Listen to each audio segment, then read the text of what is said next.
Hi friends, मैं परविंदर खारी।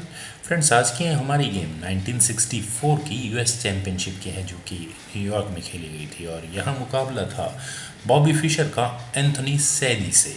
Friends, Anthony international master थे chess में। वे अमेरिका की तरफ से खेलते थे और साथ ही साथ वे एक फिजिशियन और ऑथर भी थे। उन्होंने 8 बार यूएस चेस चैम्पियनशिप में पार्टिसिपेट किया था और उनकी हाईएस्ट प्लेसमेंट 4th थी। 1960 में उन्होंने कैनेडियन ओपन चेस चैंपियनशिप भी जीती थी। तो आइए फ्रेंड्स, देखते हैं जब यूएस चैंपियनशिप के 11th राउंड में उनका मुकाबला बॉबी फिशर से हुआ तो क्या हुआ। यहाँ गेम की शुरुआत की एंथनी ने C4 के साथ इंग्लिश ओपनिंग, तो बॉबी फिशर ने भी सिमेट्रिकल इंग्लिश ओपनिंग से जवाब दिया C5, देन नाइट F3, तो नाइट C6, D4। ओके, ताकि ब्लैक यहाँ अपने इस ई पॉन को आगे पुश करके 5th रैंक तक ना ला पाए। C takes D4, then knight x D4, knight F6, knight C3। Fischer ने यहाँ किया E4 और अब वे यहाँ अपने इस डी पॉन को आगे पुश करेंगे, यानी कि गेम में उनका डी फाइल पर एक आइसोलेटेड पॉन तो रहने वाला है। तो एंथनी ने यहाँ पहले किया knight at B goes to D5 और अब यहाँ फिशर को क्या करना चाहिए, D6। यहाँ ये D6 मूव, क्योंकि ब्लैक ने यहाँ अपने बिशप को डेवलप किया था B4 स्क्वायर पर, तो आई थिंक यहाँ से वाइट के पास चांस था एक चेक देने का, नाइट D6 चेक। और अगर यहाँ ब्लैक ये नाइट एक्सचेंज करे अपने बिशप से, बिशप टेक्स D6, तो उसके बाद क्वीन टेक्स D6, और ऑब्वियस है कि ब्लैक अब यहाँ एटलीस्ट कैसल कुछ देर के लिए तो नहीं कर पाएगा। तो काफ़ी क्रैम्प्ड पोजीशन रहने वाली है ये ब्लैक के लिए। खैर एनीवेज, आइए देखते हैं कि गेम किस तरह से आगे बढ़ी। यहाँ एंथनी ने किया था A3। उन्होंने यहाँ इस बिशप पर अटैक बनाया और इस बिशप के इंटेंशंस को क्लियर करने के लिए बोला। तो bishop takes C3 check and knight takes C3, then D5, okay E3, और इसके बाद यहाँ ब्लैक ने कैसल किया C takes D5, E takes D5, और आफ्टर ऑल यहाँ फिशर के पास अब ये डी फाइल में एक आइसोलेटेड पॉन है, bishop E2, then bishop F5, knight B5। और अब यहाँ इस नाइट के B5 स्क्वायर पर आने का क्या रीज़न हो सकता है। माइट बी वाइट यहाँ अपने इस नाइट को वापस D4 स्क्वायर पर लेकर जाना चाहता होगा। तो ब्लैक ने यहाँ किया क्वीन D6 और इसके बाद यहाँ वाइट ने कैसल किया, देन A6, नाइट पर अटैक, लेकिन इस नाइट को तो D4 स्क्वायर पर ही जाना था। Knight takes D4, queen takes D4, okay queen takes D4, e takes D4, at least board से क्वींस ऑफ हो गई हैं। और अब वाइट का भी यहाँ एक आइसोलेटेड पॉन क्रिएट हो चुका है। रुक eight A goes to D8 और यहाँ फिशर की प्लानिंग बिल्कुल क्लियर, अपने रुक को सेकंड रैंक में लाने की, बिशप D2, ताकि ब्लैक यहाँ इस रुक को C2 स्क्वायर पर ना ला पाए। तो फिशर ने यहाँ किया bishop C2 offering bishop exchange, लेकिन bishop E3, bishop takes D1, rook at F takes D1, then रुक C2, और ब्लैक ने यहाँ अपने रुक को सेकंड रैंक में प्लेस कर ही दिया और B2 पॉन पर अटैक। तो इसका डिफेंस वाइट के पास सिर्फ एक ही है, रुक D2, रुक एक्सचेंज ऑफर, लेकिन rook at F goes to C8, the best way out. तो अब यहाँ वाइट को करना पड़ा rook takes C2, rook takes C2, then white अब यहाँ क्या करे इस B2 पॉन की डिफेंस के लिए। बेस्ट ऑप्शन जो यहाँ एंथनी ने की भी थी वो थी रुक C1, और ब्लैक को अब यहाँ फोर्सफुली ये रुक एक्सचेंज करने ही होंगे। Rook takes C1 check, bishop takes C1, और फ्रेंड्स यहाँ इस सब मटेरियल एक्शन में ऑलमोस्ट 23rd मूव है इस गेम का, और यहाँ एंड गेम स्टार्ट हो चुकी है। लेकिन bishop versus knight end game में upper hand depending on the situation मेरे ख्याल से नाइट को ही होता है, क्योंकि यहाँ नंबर ऑफ पॉन्स दोनों खिलाड़ियों के थोड़े ज़्यादा हैं। अगर यहाँ नंबर ऑफ पॉन्स थोड़े कम होते तो किंग की पोजीशन डिपेंड करती कि कौन बेनिफिट में रहने वाला है, लेकिन नो डाउट इस सिचुएशन में नाइट बेटर है। यहाँ फिशर ने किया नाइट D7, तो king F1, knight F8, then king E2, knight E6, और उन्होंने पहले 3 मूव एंड गेम के लिए अपने नाइट को ही दिए, और पहला अटैक उन्होंने यहाँ इस D4 पॉन पर बनाया। तो इसका defence king D3, then H5। और फ्रेंड्स, अभी मैं जो थोड़ी देर पहले बात कह रहा था कि एंड गेम में नाइट वर्सेस बिशप में कौन ज़्यादा बेटर होता है, यहाँ ब्लैक को अपनी गेम्स को सही रखने के लिए सिर्फ अपने पॉन्स को लाइट स्क्वायर्स पर रखना होगा, और जो काम यहाँ फिशर कर भी रहे हैं। तो बोर्ड के 64 स्क्वायर्स में से इस बिशप की रीच सिर्फ 32 स्क्वायर्स तक ही हो सकती है। तो ये नुकसान तो बिशप के साथ है ही।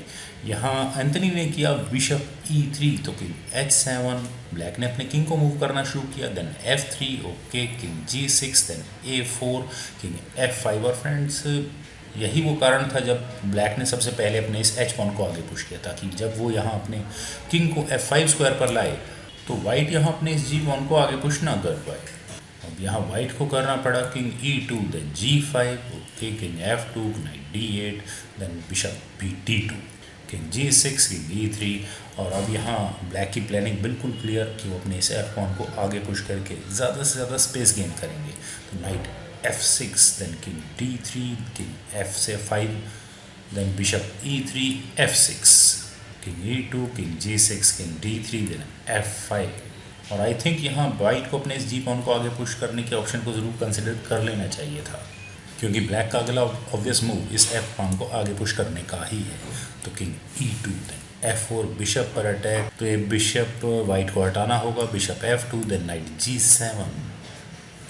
फ्रेंड्स यहाँ ब्लैक के किंग की आप पोजीशन को देखें कि ब्लैक का किंग किसी भी तरह से इस 5th रैंक से आगे नहीं बढ़ सकता। वही काम यहाँ वाइट के किंग के साथ भी है कि वो भी 4th रैंक तक नहीं आ पा रहा। और यही काम चेस सिखाती है कि जब आप कोई काम ना कर सके उसे किस तरह से आपको अपने ओपोनेंट से करवाना है, जो यहाँ फिशर ने बखूबी किया। एंथनी ने यहाँ किया H3 तो नाइट F5, किंग D3 तो G4। ब्लैक ने यहाँ वाइट के पॉन स्ट्रक्चर में कुछ वीकनेस ढूंढने की कोशिश की और उन्होंने यहाँ अपना एक पॉन सेक्रीफाइस कर दिया, लेकिन टेम्परेरीली। यहाँ वाइट को करना पड़ा H takes G4, then F takes G4, okay knight पर अटैक, तो नाइट H6 स्क्वायर पर अटैकिंग दिस G4 पॉन, और इस पॉन का डिफेंस हो भी नहीं सकता। तो अब वाइट यहाँ क्या करे? मेरे ख्याल से उसे अपने किंग को E2 square then F1 square पर ले जाने के ऑप्शन को ज़रूर कंसिडर कर लेना चाहिए था। यहाँ अगर वो किंग E2 करे तो उसके बाद night takes G4, then bishop हटाना होगा G1 स्क्वायर पर। और अब ब्लैक क्या करेगा? King G5। और फ्रेंड्स ये पोजीशन बिल्कुल इक्वल ही कंसिडर की जाएगी, लेकिन यहाँ एंथनी ने किया था bishop E1, then knight takes G4, bishop D2 attacking this F4 pawn, तो king F5, bishop E1, then knight F6। Friends यहाँ ब्लैक जब अपने नाइट को F6 स्क्वायर पर लेकर गया है, मैं यहाँ सोच रहा था कि क्या अगर ब्लैक अपने इस नाइट को E3 स्क्वायर पर ले जाए तो क्या होगा। दिखने में वो अच्छा लगता है क्योंकि पहला अटैक तो यहाँ इस G2 पॉन पर होगा, लेकिन वाइट जब इस G पॉन को आगे पुश करेगा तो ब्लैक के लिए लाइफ इतनी आसान नहीं रहेगी। तो इसीलिए यहाँ फिशर ने अपने इस नाइट को F6 स्क्वायर पर प्लेस किया और अपने इस नाइट की पोजीशन को रीशफल करने की कोशिश की। तो bishop H4, then b knight E4, then bishop E1। White के पीसेस कुछ ज़्यादा खास अच्छी तरह से मूव नहीं कर सकते यहाँ पर। किंग G4, और यहाँ इस पॉइंट पर वाइट ने अपने किंग को मूव किया था E2 स्क्वायर पर। माइट भी थोड़ा लेट हो सकता है, लेकिन फ्रेंड्स यहाँ इस पोजीशन से वाइट को अपने लिए एक डिलेड मूव ढूंढना था। वो यहाँ आइदर अपने इस बी पॉन को या फिर अपने इस ए पॉन को आगे पुश कर सकते थे। अगर वो यहाँ करे A5, अब ब्लैक यहाँ क्या करता, night D6, then king E2। उसके बाद वाइट बड़े आराम से अपने किंग को मूव कर सकता था ब्लैक के किंग की तरफ, नाइट C4, ओके इस B2 पॉन पर अटैक होता तो B4, और ये सिचुएशन वाइट आराम से ड्रॉ करा सकता था। लेकिन वाइट ने यहाँ अपने किंग को मूव किया था E2 स्क्वायर पर, देन नाइट G3 चेक। और यहाँ ऑब्वियस है कि वाइट इस नाइट को तो बिल्कुल भी नहीं ले सकता। अगर वो लेगा तो ब्लैक का किंग काफ़ी आगे आ चुका होगा और वाइट इस सिचुएशन को आराम से मैनेज नहीं कर पाएगा। अगर यहाँ वाइट करे बिशप टेक्स G3 तो उसके बाद किंग टेक्स G3, सीधा इस G2 पॉन पर अटैक होगा तो king F1, then A5। Black के पास यहाँ एक मूव है तो king G1, then F3, G takes F3, king takes F3। और नो डाउट अब शायद मुझे कहने की ज़रूरत नहीं है कि black is really better now. तो वाइट ने यहाँ इस चेक से बचने के लिए अपने किंग को मूव किया, वो भी D3 स्क्वायर पर, देन नाइट F5, तो bishop F2, then night H4। और फाइनली यहाँ ब्लैक को ये G2 पॉन मिल ही गया। अब यहाँ ब्लैक क्या करे? अगर वो यहाँ करे बिशप टेक्स H4 तो king takes H4, then king E2, king G3, और फिर वही सारा सीक्वेंस जिसको भी मैं थोड़ी देर पहले डिस्कस कर रहा था। वाइट को यहाँ रिज़ाइन ही करना होगा, लेकिन वाइट के लिए यहाँ बेटर ऑप्शन है अपने किंग को मूव करने की E2 स्क्वायर पर। ज़्यादा से ज़्यादा इस F1 स्क्वायर के नज़दीक अपने किंग को रखने की कोशिश करनी चाहिए थी वाइट को यहाँ। लेकिन जब वाइट ने यहाँ अपने इस ए पॉन को आगे पुश किया तो उन्होंने यहाँ एक बड़ी सिंपल टेक्टिकल गलती कर दी।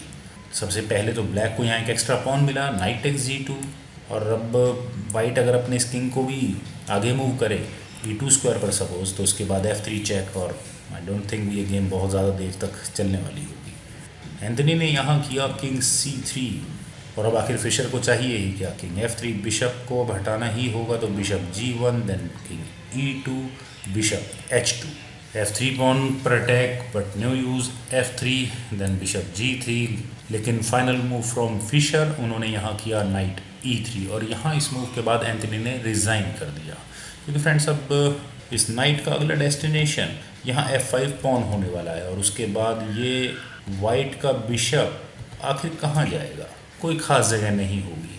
फ्रेंड्स, माइनर एंड गेम्स को किस तरह से खेला जा सकता है, हम इस गेम से बहुत कुछ सीख सकते हैं, और उम्मीद है आपको ज़रूर ये गेम पसंद आई होगी। आप इस वीडियो को लाइक करें, शेयर करें, और मेरे इस यूट्यूब चैनल चेस गुरु को सब्सक्राइब करें, और आपके कमेंट्स का मुझे बेहद इंतजार रहेगा। Thank you for watching and bye for now.